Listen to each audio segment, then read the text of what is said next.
Hey guys, it's Melissa from Practically Creative. I am doing some work in my sewing room, pulling out things, getting things moved around, and I found this today. Now, I don't know if you guys have one of these, but I have a couple of little baskets with some thread in them, and I have some hanging on my wall. These are all threads that came from my mother when she passed, um, and I've kept them, sentimental reasons, whatever. Some of them aren't even opened, and that one, if you can see, is actually on a wooden spool. It says it's 100% polyester, but there's no date on it. Apparently the little tag on the bottom is gone. But I was looking at this and I was thinking, this thread is so old. I mean, that's 2 for $1 Walmart thread. 3-ply polyester. This is a red thread.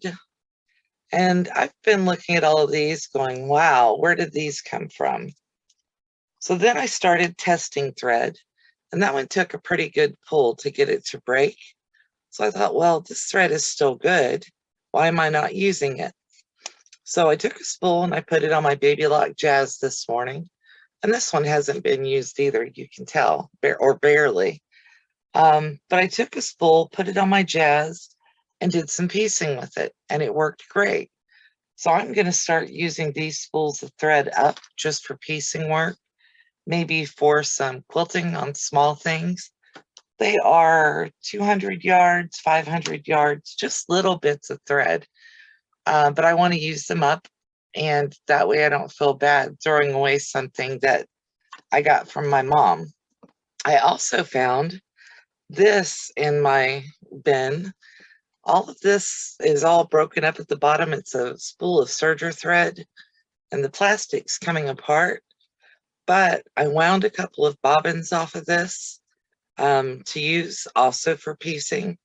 And I'm going to continue to wind bobbins for the Baby Lock, not for my Juki, until I can't wind any bobbins anymore.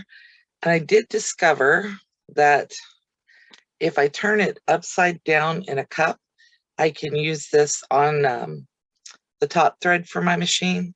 So I'm determined to use this until the spool collapses because it's breaking in my hand, and see if I can get at least some more use out of this. This is almost a whole spool of thread, and I don't want to throw it away. They cost $3 to $10 depending on what kind of thread you're buying. So, little practical frugal tip from me today. Try to use up that thread, especially if you've got old thread. Try to get it used up in your sewing room as soon as possible. Maybe it'll save you from having to buy some of that expensive stuff that's going around these days. Thank you for watching. My name is Melissa. This is Practically Creative. If you like, please like the video, comment, subscribe, and ring that bell for notifications for when I do a new video. Have a great day.